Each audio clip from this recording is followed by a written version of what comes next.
I understand Americans are anxious, and they're anxious for good reason. I was raised in a household when the price of gasoline rose precipitously. It was the discussion at the table. It made a difference when food prices went up. But we've never seen anything like Putin's tax on both food and gas. Today's inflation report confirmed what Americans already know. Putin's price hike is hitting America hard. Gas prices at the pump, energy and food prices account for half of the monthly price increases since May. Welcome to Gold Silver Pros, where you'll learn the ins and outs of the gold and silver markets. Searching for the best precious metals deal? Our affiliates are of the utmost trust, quality, and highest customer service in the industry. Shop with our trusted partner, Ark Silver. Access special deals on silver, gold, and platinum through our website or call 307-264-9441. Hey everybody, this is Rob Keynes at goldsilverpros.com. It is June 16th, 2022. I have a returning guest of the program. It is Dave Kranzler of Investment Research Dynamics, and I brought him on to do a couple of things. First of all, to talk about the crazy Fed, after the announcement yesterday and the rate hike, but also talk about inflation. What is really the cause of the inflation? I think Dave has a really good explanation for that. How are you doing today, Dave? Doing well. It's good to be back on here. How are you doing? I'm doing pretty good myself, surviving the 100-degree heat here in Texas, but we're not alone because you guys are getting it also. So it's hitting everybody. Sweltering heat. Yeah. And my air conditioning went on the blink during the peak of it. Oh, well, that's no fun. You're breaking out the ice cubes from the fridge, trying to stay cool, I take it. Doing anything. Sleeping naked. Oh, well, that's a good picture to put in the minds of our audience. But that's a bad visual. Yeah. So we have the Fed.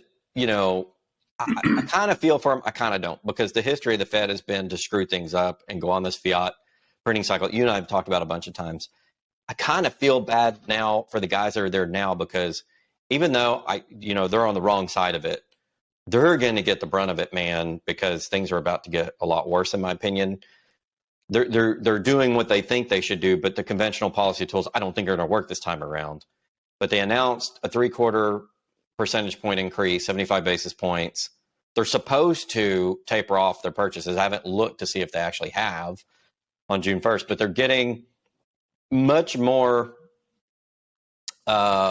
restrictive. And I think originally they were going to do maybe quarter points, go up to maybe 1.8%. They're now targeting 3.4% federal funds rate at the end of the year.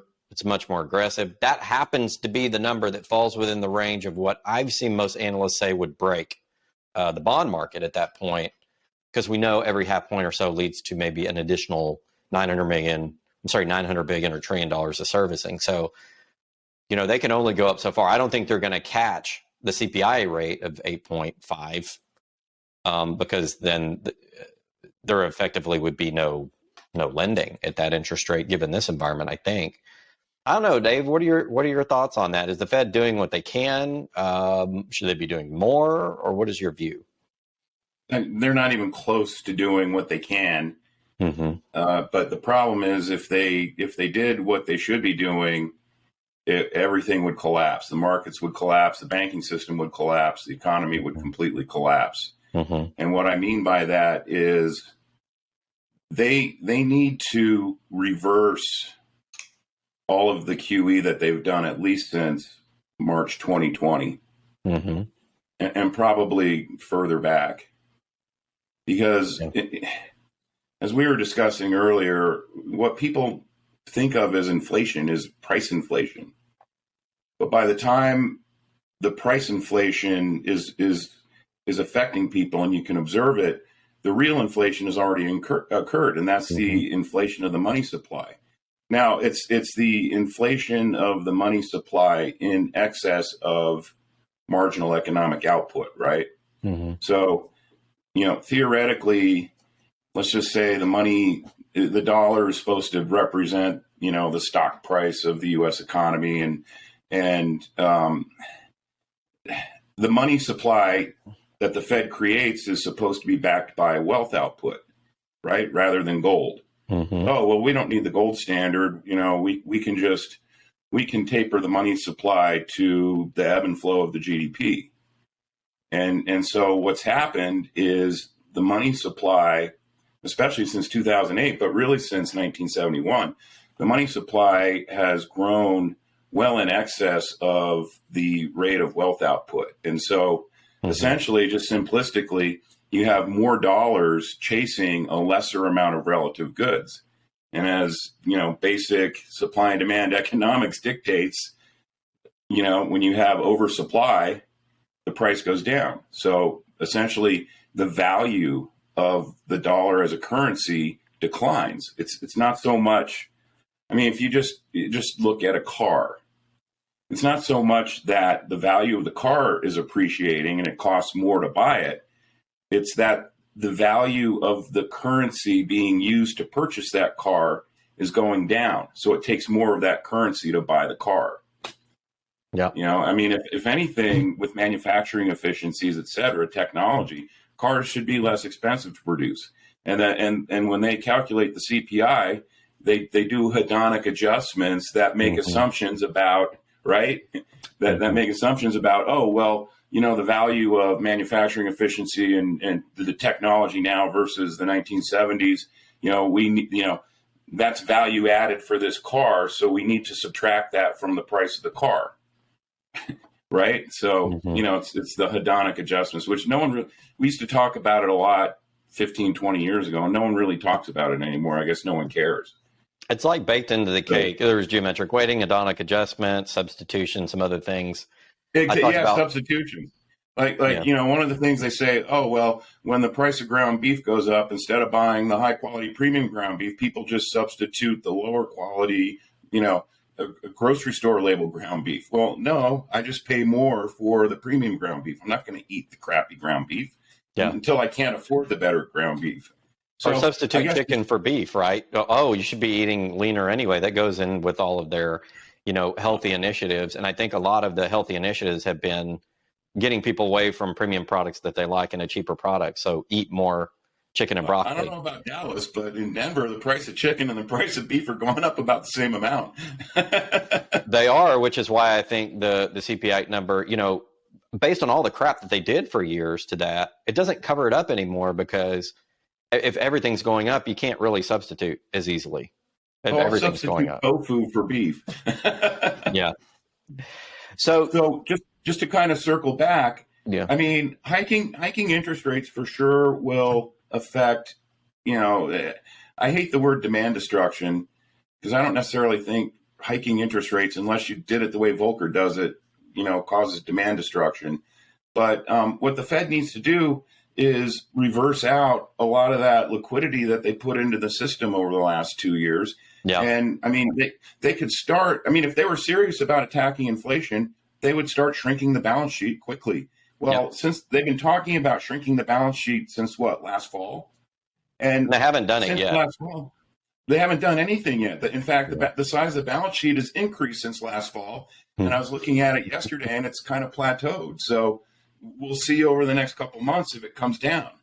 But, everyone knows about the reverse repo facility and how it's grown from, it was under $1 trillion, the overnight reverse repo facility. And that basically takes excess liquidity in the banking system, and I call it holding it in suspended animation for successive 24-hour periods.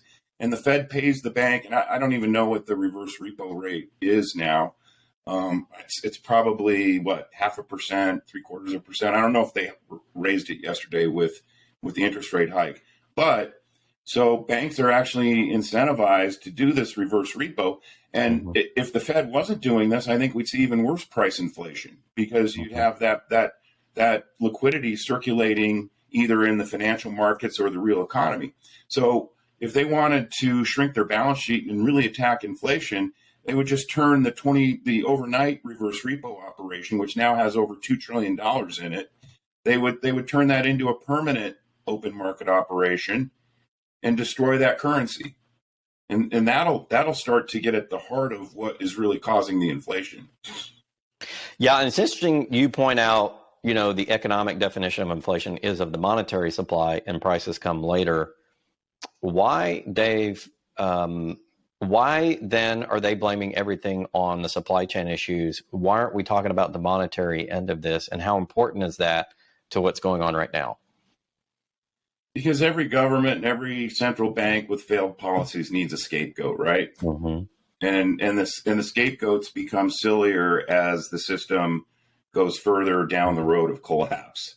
And there's millions of examples over the course of history that we could cite for that. But it's easy to point to the supply chain to blame what your problems, the price problems. Or now over the last couple quarters, companies, well, I guess not the last couple quarters, the latest quarterly earnings reports, revenues may have been flat, costs went up, or revenues even declined for a lot of companies, and they blamed the Ukraine war. Like you're selling Adidas sneakers in the United States. Oh, well, our sales declined because of the Ukraine war. I mean, it's just absurd. And probably the most absurd extreme example. And I almost fell off my chair when I heard it for the first time. I don't know, maybe a month ago. Biden was giving a speech, and I really can't stand listening to him. I just happened, it was on the news, and I happened to have the volume on, which is rare. And he referenced Putinflation, and he's calling the hike in the price of oil the Putin price hike of oil, and that's simply not the case. Yeah, I think that we've had issue. I mean, the commodity complex, and now that you bring up energy, the whole commodity complex is in, most things are in supply deficit because we just haven't invested in them. And that might be a good sort of transition into talking about the mining stocks. When we look at the mining stocks, for years they suffered at a lack of investment. I think 2011 was a nice little peak there. A lot of money flush coming into the mining complex. 11 years later, we're sitting somewhere around half. It's usually somewhere around half of what we were in 2011. And that's true for the base metals, the precious metals. Oil may have done a little bit better, but it's the lack of investment, and it's that things are getting a bit harder to find. So it would seem, therefore, Dave, that the thesis for rising mining stocks would be there over the next 2 to 3 to 4 years. Why aren't they going up, and why are they so cheap right now? Well, I mean, there's actually a little more to unpack than just looking at the mining stocks. I mean, you got to look at what's going on with the price of gold and silver, obviously. And I mean, honestly, for the mining stocks themselves, I would say that the sell-off that's occurred over the last couple months is really, I don't have the time to run the regression statistics on it, but it's probably 95 to 100% correlated with the sell-off in the stock market. And a big part of that is hedge funds are levered up, and they invest all across all markets. They can be among the largest momentum players in mining stocks. And we had a big rally that started at the end of January and took us, I don't have the chart in front of me. Well, I guess I could have the chart in front of me. It took us, the Q or the GDX increased like 40% between the end of January and mid-April. So mining stocks certainly weren't going down then. Yeah. And what they've done since then is basically retraced that rally. So you think the rally didn't have legs maybe because the broader market was in a downturn and people are seeking and what happens is, I mean, hedge funds are levered up. Yeah. And when they have to sell, they have to sell everything that has a bid, because otherwise they're going to get a margin call or margin calls, and they can go out of business. I mean, we're watching Tiger Global Management, liquidate, and probably, I know they're letting people go. They probably have to close several of their funds. Their performance has been so horrible. Maybe they've been able to save themselves from margin calls. I don't know. But I mean, if you look at GDX, it's sitting right at a support level that goes all the way back to the end of September 2021. So it's kind of, a make or break area for the mining stocks. But I mean, quite frankly, if the stock market continues to head south and does so violently, we could see the mining stocks go with it temporarily. And that's what we saw in 2008 and in February and March 2020. But at some point, and I think today's a good example, at some point, the mining stock, well, what will happen is gold and silver will all of a sudden diverge positively from the rest of the market. And that's another thing, just as a sidebar. When you're talking about gold and silver, you really have to talk, it's a bifurcated market. You really have to talk about the Western paper gold and silver market and the Eastern Hemisphere physical market. And we don't have to get into that. That's a whole podcast. But well, I'll say one thing to that point. Sure. The Shanghai gold is trading up for the year, and it's a more physical delivered market. And it's not, trading up that same way in the Western markets. And if you look at a graph of the prices overnight versus the prices when it opens in New York, it's a big difference. And so the Chinese want to bid up the price of gold, but they're not the dominant market. And that's why, you don't see prices quoted in Chinese yuan and you don't see that upward movement. But there's certainly, Asia Pacific area, people are buying gold. Yes. Well, India is a good example. I mean, with the import duty and then the premium over and above the import duty that's required for gold to flow into India, and I guess off the top of my head, I would just say Indians are, like when they buy gold, they're paying close to $200 over what you would look at and see as the spot price. And Vietnam, and I know Vietnam used to be the 5th largest importer of gold. I don't know where they stand on that now, but especially with countries like Russia have really ramped up their gold importation. But the premium, the most recent one I saw, which was last week, I haven't seen it quoted this week. The Vietnamese were paying $500 an ounce over the spot price of gold for an ounce of gold. So, which market is real? Is it the paper derivative market that's unbacked by gold and silver? Is that the real price?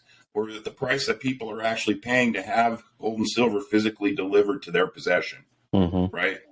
So, but what happens is gold and silver, aside from manipulation, we don't have to get into that. That's a whole podcast too. There's in the paper side of the market, there's high correlation with the stock market, especially when you have, abrupt sell-offs like we've had over the last couple of months. So I think people are there. So there's selling going on from hedge funds and large funds that are dumping everything, dumping mining stocks. And the bid side is kind of thin because people are saying, well, wait, I want to wait and see what gold and silver do before I decide to make a leverage play on it. And I think that's what we've been seeing. But like today, as the Dow was going, and I'm just using the Dow instead, I really track the S&P and the NASDAQ, but as the Dow was trading from down 500 to down 700, all of a sudden, you can look on the chart, gold shot up. Gold was as low as, and this is paper gold, was as low as 1818 earlier this morning at 8 a.m. Eastern, 7:45 a.m. Eastern, and now it's up to 1850. So, and it went pretty much straight up. And the mining stocks, and I wasn't really watching GDX, but I was watching, well, GDX was down probably a little bit north of 2% earlier this morning, and now it's up over 2%. And that's what I'm talking about in terms of, when things start to look really extreme, a lot of that money that's flowing out of stocks and out of bonds, treasury bonds are lower today, yields are higher. A lot of that money, instead of sitting on the sideline, people want to put it to work. Okay, where do I think I can earn a rate of return on it? Oh, gold and silver and the mining stocks. And so some of that money flows into the precious metal sector. And that's why you start to see positive divergences in the precious metal sector when the rest of the stock market might be going down. And we saw that in late October, early November 2008. Yep. When the mining stocks, gold and silver, bottomed out at the end of October and started taking off, and the S&P kept going south and didn't bottom until late March 2009. And in 2020, it was a similar dynamic, only it was like in fast motion. If you recall, the precious metal sector started to rebound in March of 2020, probably about a week ahead of the rest of the stock market. Yep. So let's talk crypto for just a sec. I think you and I have long been critical of crypto in terms of it being a replacement for gold. I think the quote that's circulating around is all the cryptos were worth 3 trillion, now they're worth 1 trillion, give or take. Doesn't seem like they were safe haven. It seemed like that's what people liquidated the most. They've had the biggest fall. Bitcoin's down more than the stock indices. What's going on with that? Do you think the cryptos are dead? Do you think they're coming back? What's your view on that? I mean, I've always felt like the cryptos were. I thought it was just another over obsession with technology and another vehicle for rampant speculation. I don't think the crypto boom happens if you didn't have such a massive increase in the money supply globally, not just the Fed printing money, but all the big central banks printing money. And I monitor a chart and I keep it saved. And it goes all the way back to when Bitcoin started trading in 2015. And I plot it versus the NASDAQ. And up until 2020, there's probably about 80% correlation in the movement between the NASDAQ and Bitcoin.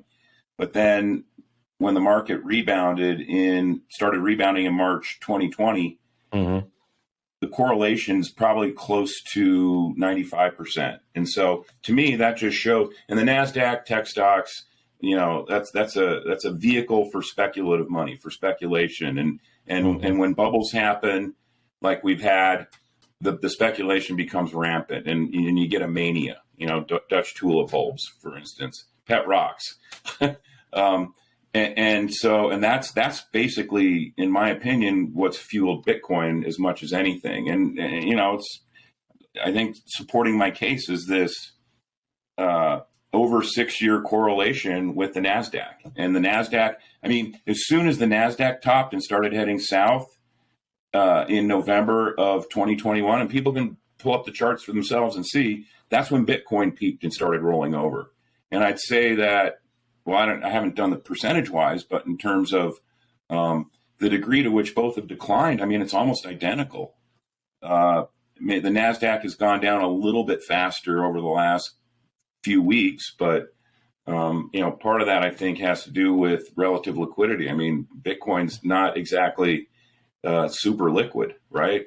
I've never traded it, but I've heard nightmares about trying to trade it, especially through coin exchanges. Right. So do you think at this point, Dave, people are going to finally stop calling and thinking of Cathie Wood as some sort of guru? You mean Granny Bubbles? Yeah.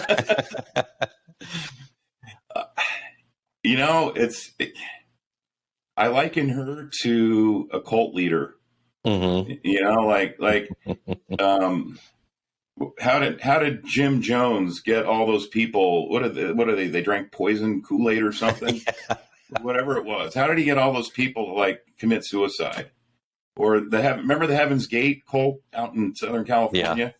Yeah. When that Hale-Bopp comet came around and they were told that if they drank this purple Kool-Aid, they'd die and end up as part of the tail of the comet and live forever.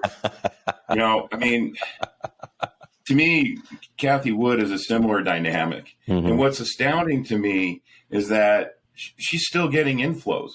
And she's like a human wealth incinerator.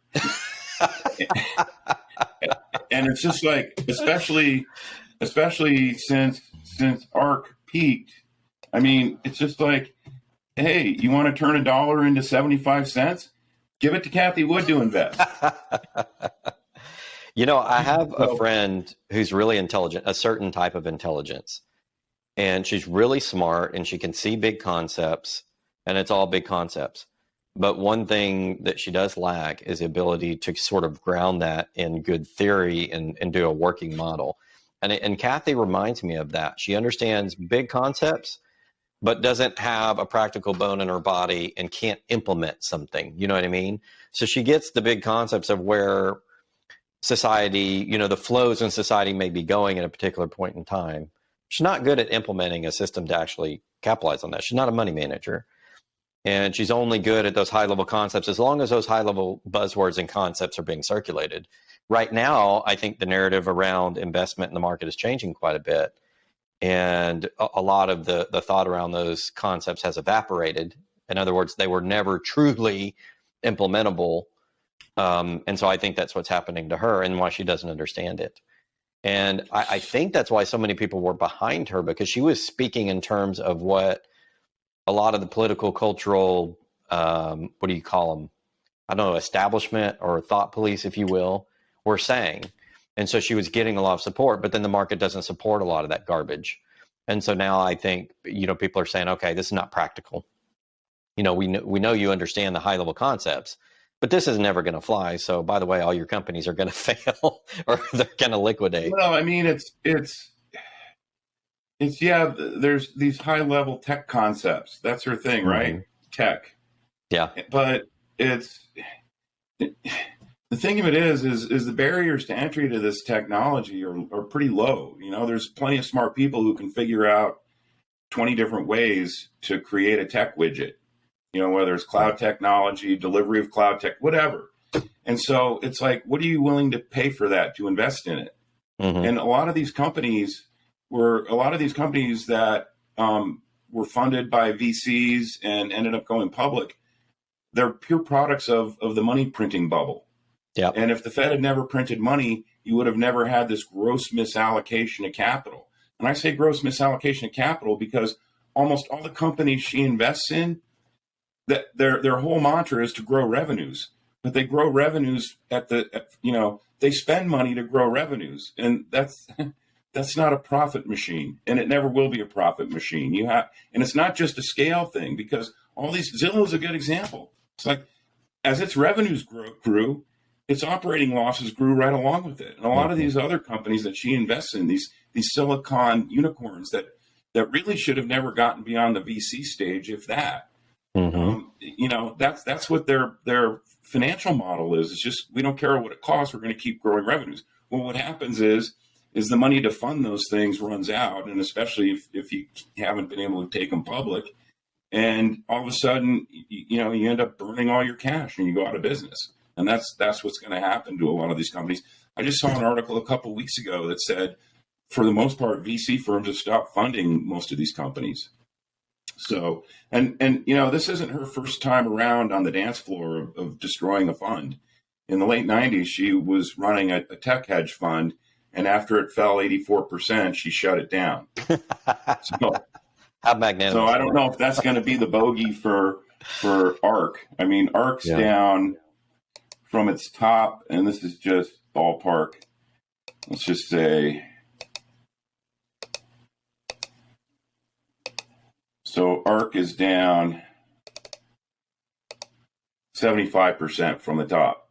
So maybe another 10%. She decides she has to close it down. But what disgusts me about the whole thing is that she's made herself fabulously wealthy off of the fees that she's made from her funds. Like, underperformance. She's wealthy for underperforming, Dave. Underperforming for taking someone's $100,000 and turning it into $25,000. Yeah. What's worse is these people come back and say, "Thank you, may I have another?" and keep throwing money at her. Yeah. So have you heard, last question I got for you, have you heard about the Uganda gold discovery? And before you answer, I'm going to put it up on screen. So apparently out of nowhere, and apparently nobody's ever has ever investigated Uganda. We've never had any exploration or drill rigs out there. Uganda, and this is on NASDAQ.com, so this is a reputable site. Uganda says exploration results show it has 31 million tons of gold ore. And this is from a Reuters reporter. Uganda on Wednesday said recent exploration surveys have shown it has gold ore deposits around 31 million tons, and it wants to attract big investors to develop the sector, hitherto dominated by small wildcat miners. So I'm sorry, I'm mistaken. There are wildcat miners out there. I guess not any companies of repute. It says over the last 2 years, aerial exploration was done, followed by geophysical and geochemical. Now, I'll make a comment before I toss it to you.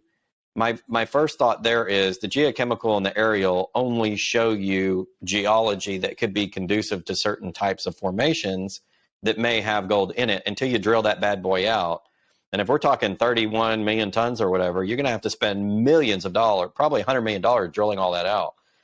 Do we really know what they have? And is that something that gold holders should be worried about?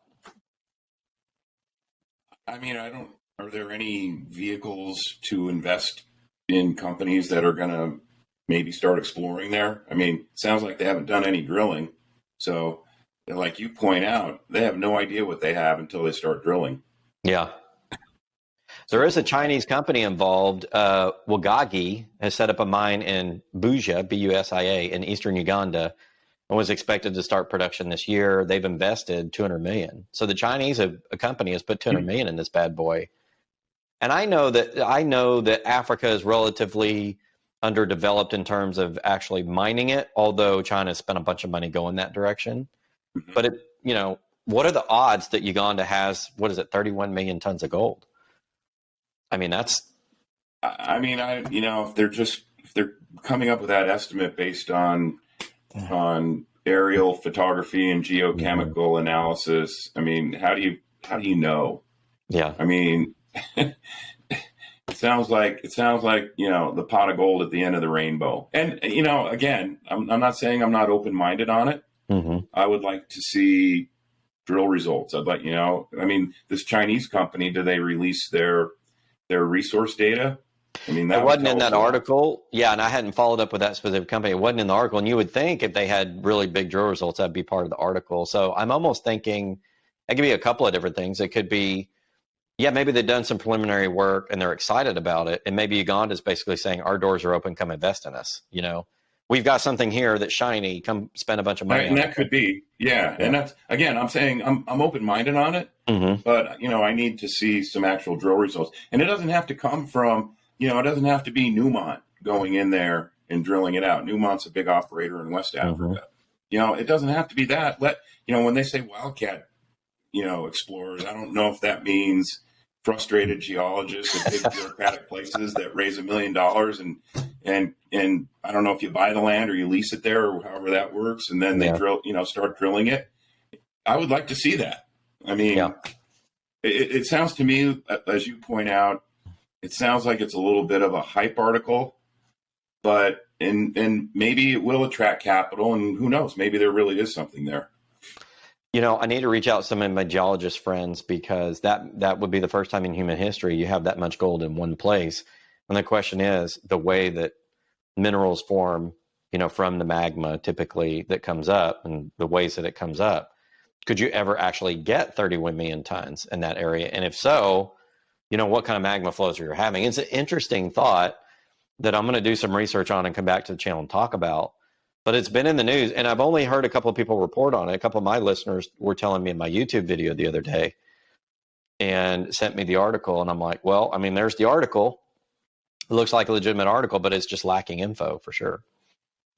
So, I mean, it's not necessarily impossible. I mean, West Africa, would fit inside of Texas, and it's now the largest gold mining region in the world. So, okay. I mean, it's I didn't have time to do it, but I need to pull up a map of Africa to see where Uganda sits relative to West Africa. And West Africa is not the only gold producing area of Africa, obviously, but I mean, anything's possible, but let's see some drill results. Well, let's see. It's in between the Democratic Republic of Congo and Kenya and south of Sudan. No, it's on the eastern side. Copper mines. It's on the eastern side, right around that. Well, I won't show the map, but yeah, it's definitely eastern Africa. Yeah, no, there's plenty of mineralization there and plenty of all kinds of metallic mines. So it's possible. Depending on if that's true, the amount, and if it's economic, it's not highly dispersed over an entire country. That's a whole other issue. Is it economic? Yeah. Somebody needs to go in and drill it and tell us what they can actually get out of it. But man, if you're anywhere close to 31 million tons, doesn't that completely change the argument around the supply demand factors for gold quite a bit, I would think. Hey, if I had, $50 million sitting around, I'd take some of it, hire, a good geologist that I know and go over there. Why not? Hey, Dave, let's take a field trip over there and see if we can, just find some nuggets on the ground or whatever. It'd be fun to do something like that for sure. It would be. All right, Dave, well, thanks for income. yeah, thanks for stopping by the program again. Wanted to have you on because I think you're very well grounded in monetary theory and good trading techniques, and there's a lot of irrationality going on in the market right now. So I appreciate you coming on and giving us your opinions on what's going on and what you see down the road. Thanks for having me on, and I appreciate it. And good to see you. So if people want to get your newsletters or want to reach out to you, how do they do that? So my website is Investment Research Dynamics, and there's links at the top to that if you want information on my mining stock journal or my short sellers journal. Predictably, I've gotten a lot more new subscribers to the short seller journal lately than the mining stock journal, but at some point that'll reverse. Is the number one recommendation just a short ARK? Is that the easy one? It was for a while. The easy money's been made. It's only got $37 of downside right now. Yeah. I still think Tesla is one of the best shorts in the market. Yeah.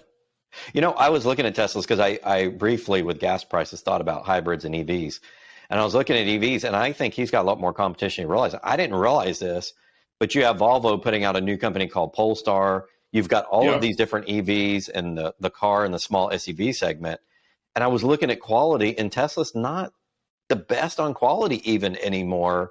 They're writing on their name, but a lot of the materials inside are like cheaper plastics and stuff than you can get in some of these other vehicles. So I think they're legitimate. Yeah, there's legitimate competition for Teslas now. Yes. The Hyundai Ioniq 5, I think it's called, is probably going to become the hottest selling EV globally within the next 6 months. If it's the Hyundai. Yeah, the Hyundais and the EVs and the hybrids are ranked like by Car and Driver, and Edmunds is some of the best ones in their class. So I don't know what they're doing, but they're doing a good job. Yeah, Hyundai, Kia, Audi, the Ford Mach-E, which just got a recall on its Mach-Es, and I don't remember what the nature of the recall. It just was I think it came out yesterday or the day before. But I know just visually around where I live, and there were, for a while, I kept seeing tons of new Tesla Model 3s and Model Ys. Now I'm not seeing very many brand new Teslas on the road. I'm seeing a ton of Mach-Es. I've seen a bunch of Polestars. Yep. I've seen the Volvos. The Hyundai's a beautiful car. Yeah, it is. And I've seen the Volvos. I've seen a lot of EVs out there now that I know what I'm looking for and I've researched it. I see them all over the place. Yeah, the Volvo, the first iteration on the Volvo, I think it had some quality issues, but my understanding is what they're putting out now is awesome. And all these companies advertise, at least I see them advertise during sporting events on TV. I don't watch a lot of commercial TV, but and Tesla doesn't advertise. They don't want to spend the money on it. For a while they didn't have to, but they're going to have competition issues going forward in a major way, and obviously quality control issues. Yep. And the NHTSA just released a report yesterday that showed that of the accidents, collisions, and deaths from those collisions from autopilot technology, by far the majority was connected to Teslas. So that's not going to help them either. Yeah.